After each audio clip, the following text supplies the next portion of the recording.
Some of you might remember Keith. If you come and Certainly. stand up a bit here, that would be good. Because he has preached here in years past. Don't ask me what year, because I never remember years. But it's really good to have you here with us, Thank Keith. you. And for a relatively short notice, deciding that you'd come along and occupy the pulpit, as you were. But no, speak to us over this. Tell us a little bit about yourself, would you? Where you originally come from? Have a guess. Hints aside, your family, whether you grew up with a religious background or church background. Well, you did say there would be some Welsh friends to Yes. welcome me, and good. Okay, so we've established that. Hope you're feeling, better already. Well, I was born and brought up in Swansea, in South Wales. Anybody ever been to Swansea? A few of you have. I was there again recently, and I was looking forward to getting back home and, having a nice time with meeting friends and family. It poured down so torrentially. I've never seen anything like it. And I thought, yep, I'm back in Wales. Good, nice to be home. So I was brought up in Swansea in South Wales. I would say, fairly modest, humble, background. Brought up on a council estate in Swansea, went to the local boys' comprehensive. Just survival was the main thing, Right. in terms of education there. Yeah. Fairly rough area. Right in the middle of that community was a thing called a gospel hall. Any of you ever come across gospel halls, the Plymouth Brethren? But I have to say, for all my days growing up, I passed it most days on the way to school. It was such a plain, nondescript building. I thought one day it was maybe a library. I thought one day it was maybe public toilets. Because it just was a brick box. So I thought, I don't know what's going on in there. And I never went to church. My parents didn't go. There was never really the opportunity, I don't think. But when I was still in school, in the sixth form, I was preparing myself for a particular set of exams to go to university. My real interest then, and I still have this interest now, was literature, English literature. So I was reading, Shakespeare, Milton, all this sort of stuff. I'd never read the Bible, but you know what? You can preach the gospel through Shakespeare. You really can. You can preach the gospel through John Milton. It's all in there. Paradise Lost, Paradise Regained. I mean, it's pretty easy to do it with that kind of stuff. And I was at a time in my life where, from my background, we weren't a close family. We didn't have deep relationships or conversations about anything, really, when I look back. And I don't mean to be unkind to my family, but it just was that kind of family. But I had these thoughts in my mind, and things were being stimulated that way. But there was no answers coming, So anyway, I applied for this college. I went there, and I met somebody. And while I was there, I met this person who was a Christian. I was 18 years of age. And this person really preached the gospel to me. Had I ever heard it before that? I don't know. I don't think I did. But I certainly did from this fellow student. Neither of us got into the college. For me, that was the end of my life. But she took it in her stride and said, well, there we are. The Lord has something else in store. And it was the gospel that she preached, but it was her reaction to that disappointment that was so powerful. I'd never met anybody like this before. And within, I think, about 3 months of meeting her and having that experience, we kept in touch. We were from back home. She was from South Wales as well. And within a few months, anyway, I was converted. I was visiting her on the train. I was coming back home on this train. I was reading the Bible by this stage. Right. And I was praying, I don't know, if you can call it prayer, whatever it was. There was certainly a desire, something in my heart anyway, crying out to God. And while I was on that train, I don't know what to say. The Lord just became real to me.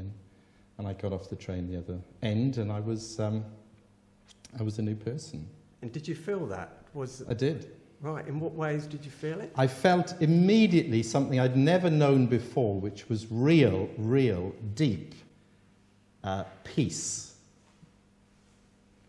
Because in my own little way, with all these things go on in my life, I mean, it's so trivial now looking back, not getting into a particular university or not doing, it seems all so petty now. But to me, it was the end of my life, So I was in a lot of turmoil, and I think I always had been, because I think people always are. The Bible says there's no peace for the wicked. And that was my experience. But then, when the Lord Jesus draws near, he's the Prince of Peace, he gives us peace, we have peace with God through his blood, and suddenly I knew that. I couldn't say, there's no way I could express it like I'm saying to you now, because this is like a few years later, isn't it? But I knew it, and I felt it. I got off the train the other end, I went home. The next day, my mother said to me, what's wrong with you? What's happened to you then? She's looking at me from different angles. Now, I didn't have a halo, I can assure you. And I couldn't even tell you. I couldn't express it, but I knew it for sure. And I also knew I had to go to a church. I had to be with other people who sort of believed these things. Within a week, I was in a church. This gospel hall I was talking about. Discovered what it was then, because I had a friend in school whose father was one of the elders in that church. So that was a wonderful thing. Within 3 months, I was baptized. And it's all been plain sailing ever since. Well, that was the launch pad. Yeah. Going off into orbit, Did you go anywhere with the desire for literature and study, or did that terminate when you weren't accepted into college? Well, because I ended up in the Plymouth Brethren, they didn't exactly encourage me to go off to college to do a theological course or become a vicar or something like that. Because as many of you know, it's a lay-led sort of ministry. And I'm grateful for that, They were the ones who grounded me in the Bible and gave me a love for the Word of God and wonderful role models of godliness. I'll always be grateful for that. And in fact, when I was back in South Wales this last week, they're 80 and 90-year-olds now, that I go and visit, and I'm so grateful to go for them. But I did go off, so therefore I thought, well, I've got to do something. I've got to, take care of myself. So I trained to be a teacher. I taught for a while with teaching English. But I had this experience that when I was converted, I think I knew straight away that I was going to be doing this sort of thing. I was going to give my life to ministry, the ministry of the Word, serving Christ in some way. Now, of course, you can do that and have secular employment and, within our families, of course, etc., etc. But I think I knew straight away. But it took me a good while to work that out, really. Right. Thank you for that. Where do you live now, though, by the way? Are you still in... Where do I live now? Yeah, what are you doing? I live in a city called London. Have you heard of that, Colin? Yeah, we have, yeah. I have, anyway. So from South Wales, I studied in York. I did an English degree there. Went back to Wales, to Aberystwyth. I did some teacher training there. I then ended up in Carmarthen. I went to Dunstable, went to Luton, and now I'm in London. So that's been my life, really, since I was converted in 1982. Right, great. Yeah. And your role in your current church is? I do what you do. Hopefully better. I'm the sort of senior pastor, or whatever you want to call it, yeah. Yeah, well, it's great that you're here. I have a few questions that are a bit random, sort of. You said they were desert island disc type questions. They are a bit. I feel every so often I should say my next song, my next piece of music. So let me just go through this. If you've got a day off and you had the money to do anything, what would you choose to do without travelling out the British Isles, because that would get a bit much? Got a day off, you can do anything in the British Isles, and you've got the money for it, what would you do? Doesn't sound like very much, really, Keith. No. Well, I don't think I need a lot of money to do what I would like to do, really. Okay. So what is it that relaxes you or that sort of allows you to sort of refill the batteries a bit? Do you know? I do like going down into central London. I do like going on, like historical walks around London. I do like museums and art galleries and that kind of thing. Yeah. Good. Maybe occasionally the theatre. Okay. I met somebody recently who, do you know Les Mis? Have you all seen that? I met a young lady working in a restaurant during the lockdown, because of course there was no theatre or whatever. And she is playing the role of Fantine in Les Mis, which is opening up again now. So I'm hoping she can get me some tickets. But fancy that, from being, almost like a superstar on the stage one day to, serving meals in Hammersmith the next day. Yeah. So, yeah, stuff like that I like. Occasionally I'll go with some friends and enjoy that. And you like books? Because I've been to your house. Aha. Yeah, and you have to really sleep on books, don't you, if you've got a guest there? It's the best way. It is, yes, I'm not complaining, but it is like that a little bit. And you like films as well, don't you? Certainly. Do you have a favourite film? We were chatting a bit about that. Favourite film? What's the second favourite first? I think the thing with... This is one of the things that binds us together. Obviously, the Lord binds us together. That's the most important thing in our friendship. But I think we do have similar tastes. So war movies, are all his illustrations, military, and do you sometimes feel you're fighting your way through a Sunday morning and then you'll get home and have some peace? No. You might be too near the truth there, yeah. So a movie like Saving Private Ryan, yeah, I don't tire of those true... Well, is that a true story? Yeah, kind of, isn't it? It's based on a true story. Yeah. But Steven Spielberg is one of the greatest storytellers through film that we've had. Is magnificent, and films like that I really enjoy. Yeah. Do you want me to mention which one you said to me was your favourite? You can do. So Keith said it was Munich, which is also a Spielberg film. It's quite violent at places. Quite sad. Very sad. Well. And anyway, that's one you... And absolutely a spot-on, true account of the killing of the Israeli athletes in, when was it, 1972? 73? 72. I mean, one of those terrible, terrible events. And then what the Israeli government did to take sort of revenge on that. Mm. And that sounds a bit heavy, doesn't it? But I think I like stories, if I can put it this way, where evil is defeated and where justice is established. That's what that movie's all about. But of course, only for a moment. Mm. And as you said earlier, the assassins who did it, look what it did to them, look how it destroyed them. So that ultimately, it might bring some relief, some peace, some justice in this world, but it's very short term. Ultimately, we look to the judgment of God, don't we, at the end? Yeah. Thank you. Favourite book you've ever read, apart from the Bible? Apart from the Bible? Well, I've joined a book club locally where I live, in my local library, and that's fun. Mm-hmm. It's an interesting mixed bunch. We've got a Muslim and a Jew and a few Christians in it. There's some interesting conversations. And we read mostly modern fiction, stuff in the headlines, the latest Booker Prize winner and stuff like that. And I probably wouldn't be reading those if I wasn't part of this group. But then occasionally we'll go back to the classics. And we read, again, a book I read in school. I loved it when I read it then, and I thought this is the greatest book, most entertaining, enjoyable book I've ever read, Pride and Prejudice. All right. Fantastic, and just joy and so much humanity. Jane Austen had such an insight into the human condition. And these modern bestsellers, good for them, but they'll be forgotten in a fortnight. But, hundreds of years later, Jane Austen, Charles Dickens, Shakespeare, you know.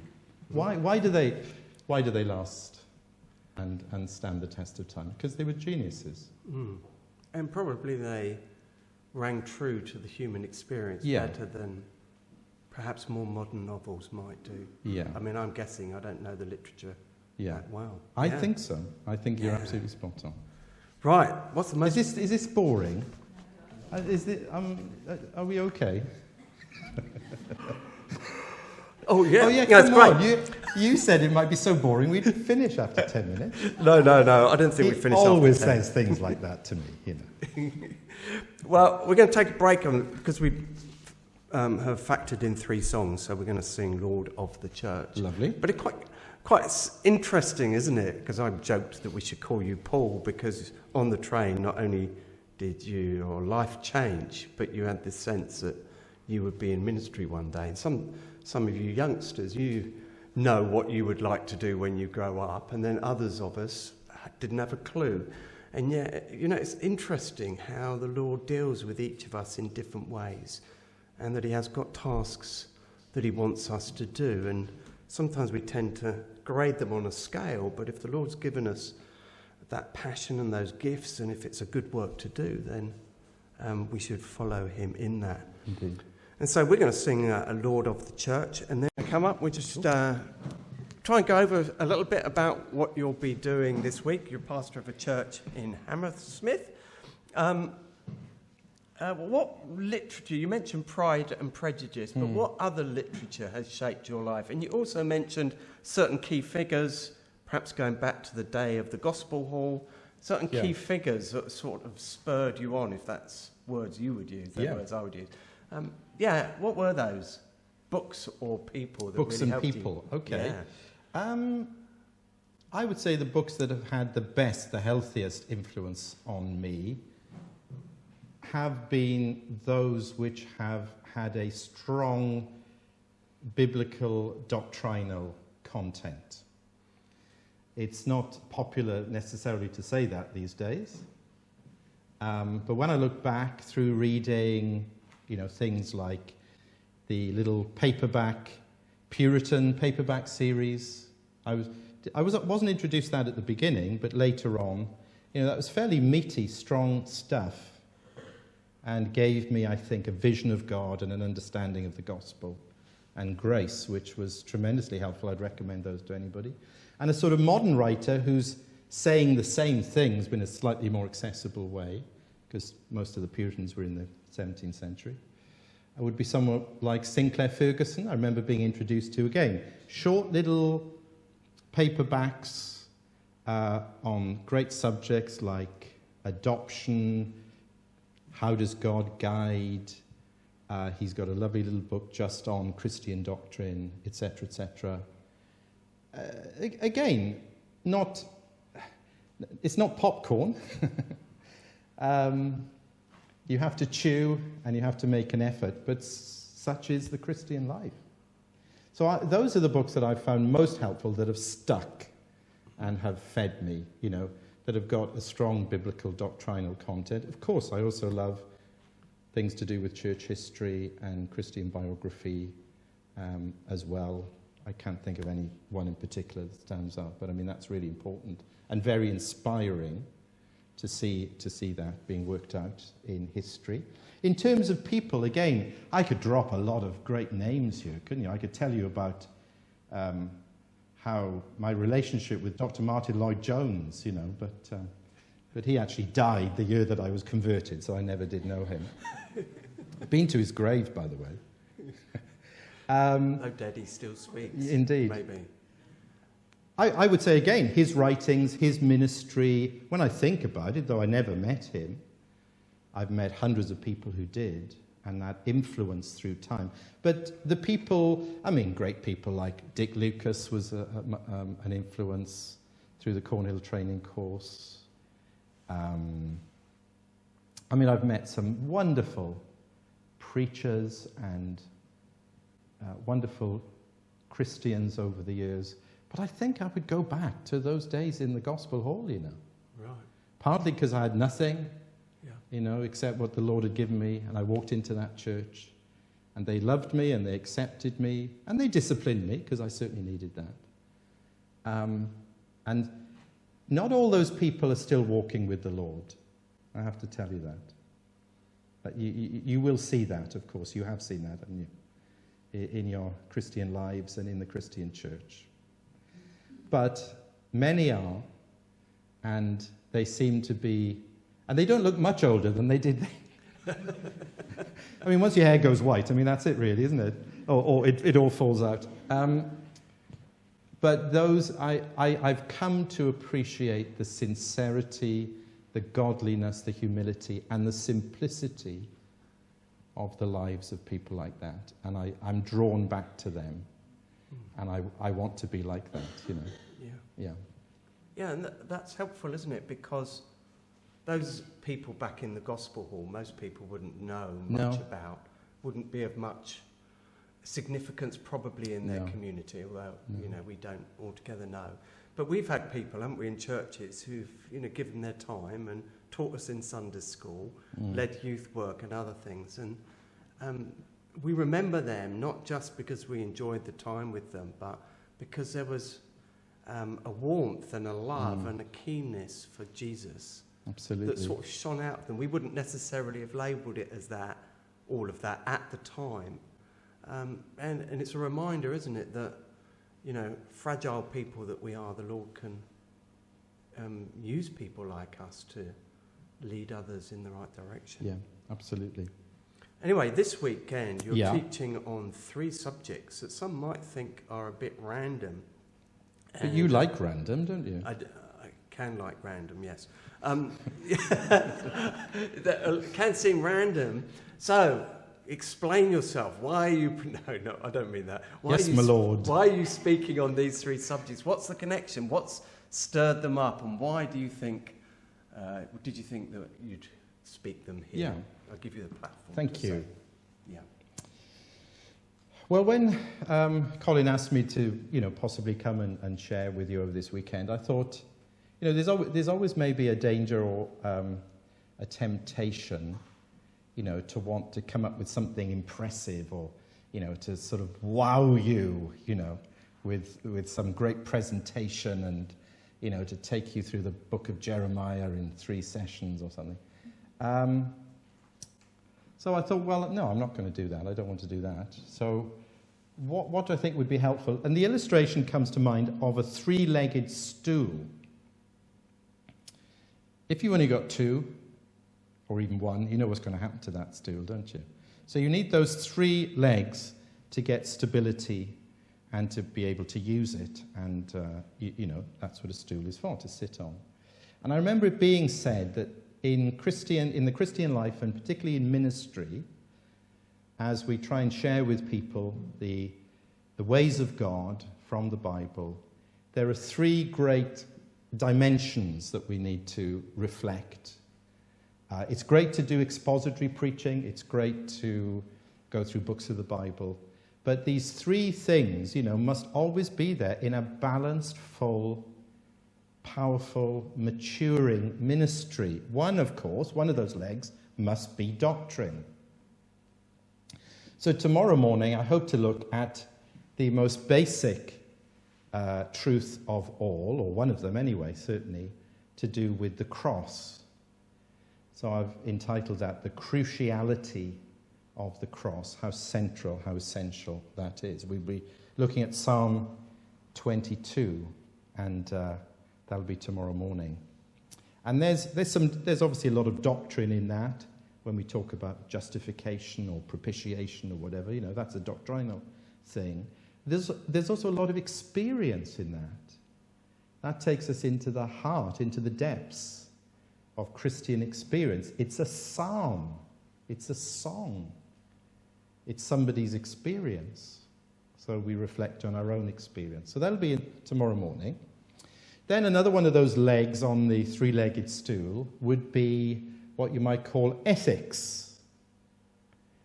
So we come to God, we know God, we're saved by His grace, justification by faith alone, and so on. Well, that means a new life, a transformed life. That means loving God and loving your neighbour. that has got to have an outflow in the world. So I wanted to take a subject which was sort of more ethical and social, if you like, looking out to the world and some of the needs of the world, and an important issue and something which I feel very strongly about, and I'll talk about this tomorrow evening, on the subject of abortion. That will be more topical, so we'll look at different scriptures, and we'll talk a little bit about the social context of that we live in, and can we do anything about that? How should we respond to that? And then what did I say? Doctrine, ethics, and the third one, well, it could either be like experience or spirituality, or you can weave them together, I think, or even relationships, not now with the world at large, but rather within the body, within the church. So we have the experience of God's grace, we're transformed by his love, we're witnesses in the world, but then we've got to get on with these other people who turn up every week and sit next to us in church. That's the easy bit, isn't it? Oh, we've gone very quiet now. Well, it's not, actually. It's quite difficult. And in Matthew 7, verses 1 to 6, it's a very famous passage, you know, the bit about the plank and the speck. And it's all about how we discipline one another and help and love one another by correcting one another. And that's another passage I think is really profound, practical, but very neglected. Even if you could go through that with me now and you could tell me exactly what it means and what it says, I think that's one of those passages which we really, on the whole, just don't go anywhere near, and we don't put it into practice. So if I had to choose 3 messages that I've preached over lockdown to my own people in my own church that have meant the most to me, that somehow have stuck to me and I can't sort of get them off me, it would be those 3 messages. And I'm bringing them to you. I think they fit the scenario of the 3-legged stool, you know, ethics, experience, doctrine, and there's obviously relationships, covers all of them. You know, I think it fits that illustration of a kind of sound, balanced approach to ministry, Bible ministry, and to the Christian life. So I hope it'll just give you a flavour. They're all well-known passages from the Bible. I hope nothing strange, nothing particularly new, but just a reminder, just a remembering, and highlighting some things which I think are, you know, sharp truths and hard truths to take, but actually are beautiful and liberating if we'll take the medicine, you know? So that's how I've ended up with those different passages. And the more I think about it, the more I think that they're going to weave together, and we're going to create that 3-legged stool over the course of the weekend, I think. All right, Colin? Yeah. How does that sound? That sounds good. Yeah. So I'm looking forward to being with you. Colin, thank you for inviting me. I do appreciate it, brother. It's all right. And to be with these lovely people. Thank you.